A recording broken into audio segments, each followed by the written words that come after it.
प्रदोष व्रत 11, 26 अवश्य करना चाहिए। या तो 11 करो या 26 करो, करना चाहिए। और अलग अलग प्रदोष का महत्व है। जो व्यक्ति बार बार बीमार पड़ता हो, बहुत बीमारियां उसको घेर कर रखी है, तो सोमवार का प्रदोष व्रत निकाल के रखिए। पूरे कैलेंडर में छानो कि सोमवार के दिन प्रदोष कब पड़ रहा है। सोम प्रदोष के दिन चावल की पोटली में एक लौंग रखकर जो बीमार रहे, बार बार बीमारी आए, कभी घुटना, कभी कमर, कभी पीठ, कभी ये कभी वो, बीमारियां बढ़ रही है, स्वस्थ नहीं हो रहा है, पोटली में चना चावल रख लीजिए और 21 मुट्ठी चावल उस पोटली के अंदर रखो, एक लौंग रख लो।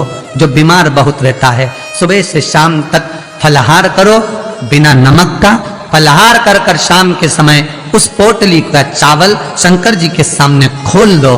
खोलकर चावल पर त्रिपुंड बना दो। बनाकर एक दिया घी का, एक दिया तेल का उसी चावल पर रख दो। उसका स्पर्श करो और भगवान शंकर को नमन कर कर घर आकर मूंग का भोजन, मूंग मतलब हरी मूंग जो आती है, हरी मूंग का बना हुआ भोजन शाम के समय पूजन करने के बाद बिना नमक का पालो। महाराज, जिंदगी में कभी बीमारी घेर ही नहीं सकती।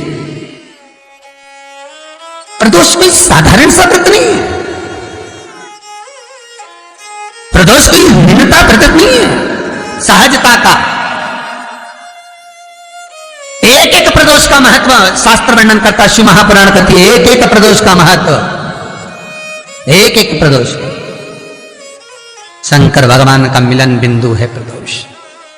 भगवान शंकर पर विश्वास रखकर एक एक पल, एक एक घड़ी, एक एक समय, एक एक नक्षत्र का शिव महापुराण में वर्णन है। यहां तक शास्त्र कहता है कि पीपल के वृक्ष की जब भगवान शिव रचना करे, पीपल के वृक्ष की जब रचना करी गई तो उस पीपल के वृक्ष में भी कौन सा समय किसका है, ये शिव महापुराण वर्णन करती है। सुबह 4 बजे से लेकर 7:30 बजे तक पीपल के वृक्ष में ब्रह्मा जी का वासा होता है। 7:30 बजे से लेकर 10:30, पौने 11 बजे तक पीपल के वृक्ष में भगवान विष्णु का वासा होता है। 10:30 बजे से लेकर पीपल के वृक्ष में 11:30 बजे तक पितरों का वासा होता है। 11:30 बजे से लेकर 12:30 बजे तक पीपल के वृक्ष में आहूतों का वासा होता है। 12:30 बजे से लेकर शाम को 4 बजे तक पीपल के वृक्ष में वासुकों का वासा होता है। 4 बजे से लेकर शाम को 7:30 बजे तक पीपल के वृक्ष में शंकर का वासा होता है। 7:30 बजे से लेकर 9:30 बजे तक पीपल के वृक्ष में कुबेर का वासा होता है।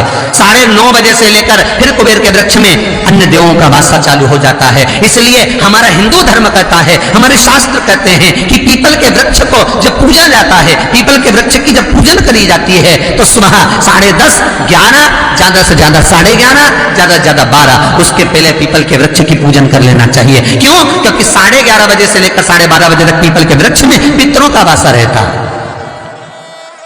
आहूतों का वासा रहता है, फिर वासुकों का वासा आता है। पितृ किसको कहते हैं? महाराज जो पूरी उम्र लेकर चले गए और उनके भीतर अभिलाषाएं बहुत थी, मैं ये भी करना चाहता हूं, मैं ये भी करना चाहता हूं, वो पितृ हो जाते हैं। आहूत किसको कहते हैं?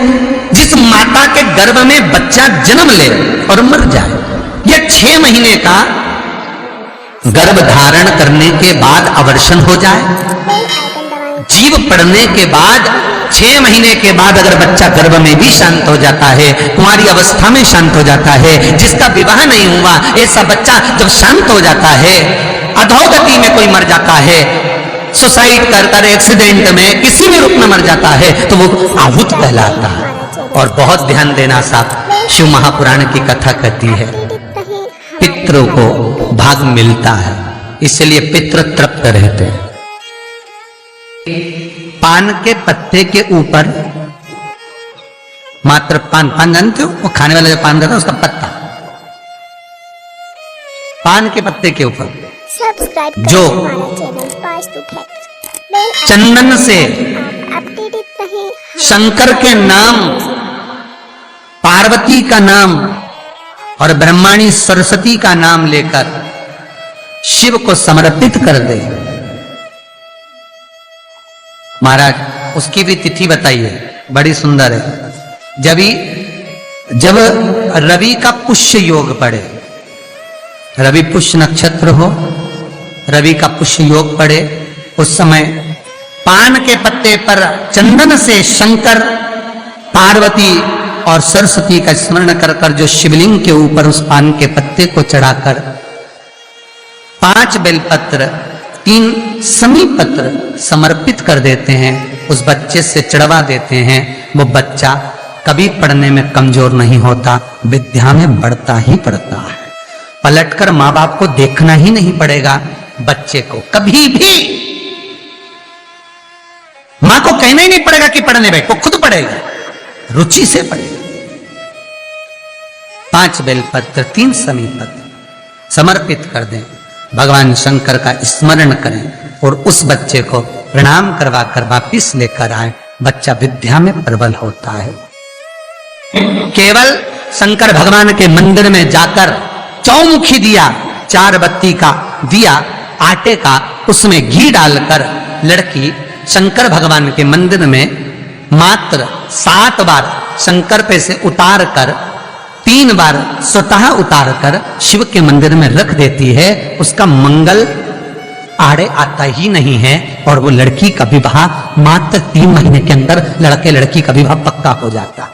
मंगल नहीं आता सामने। मंगल प्रदोष व्रत का इतना महत्व है महाराज। ये प्रदोष व्रत होता क्या है? प्रदोष व्रत का महत्व क्या है? शिव महापुराण की कथा कहती है शंकर भगवान का प्रदोष का व्रत, अर्थात चंद्रदेव को जो क्षय रोग हो गया, बीमार पड़ गए, शरीर गलकर नीचे गिरने लगा, तब देव ऋषि नारद ने भगवान चंद्र को शंकर भगवान के पूजन का विधान बताया और पूजन करते करते त्रयोदशी तिथि आ गई। जिस त्रयोदशी के दिन चंद्रदेव ने सुबह से शाम तक कुछ नहीं खाया। शाम के समय सूर्य अस्त के पहले चंद्रदेव ने स्नान किया, श्वेत वस्त्र धारण करे और श्वेत वस्त्र धारण कर कर चंद्रदेव शंकर के शिवलिंग के पूजन करने बैठ गए। शंकर भगवान के शिवलिंग की पूजन जब चंद्रदेव ने करी, हाथ में अक्षत लेकर चंद्रदेव ने शंकर को समर्पित करे, ओम उमापति नमः कहकर जब चंद्रदेव ने शिव को समर्पित करे, भगवान शंकर त्रयोदशी के दिन प्रदोष समय में, प्रदोष काल में प्रकट हो गए और प्रकट होकर बोले, हे चंद्र, तुमने आज मेरा अनुरोधन किया है, आज मेरा स्मरण किया है, जाओ आज त्रयोदशी के दिन प्रदोष काल में मैं तुम्हारे शरीर को स्वस्थ करता हूं। तब से ये प्रदोष व्रत प्रारंभ हुआ है। किसने करा है प्रदोष व्रत? भगवान विष्णु ने करा था। जब घोड़े का मुंह लगा हयग्रीव अवतार, लक्ष्मी जी हंस दी थी तो घोड़े का मुंह भगवान विष्णु का लगा, तब भगवान विष्णु ने प्रदोष व्रत करा था। भगवान विष्णु। श्री शिवाय नमस्तुभ्यं, श्री शिवाय नमस्तुभ्यं, श्री शिवाय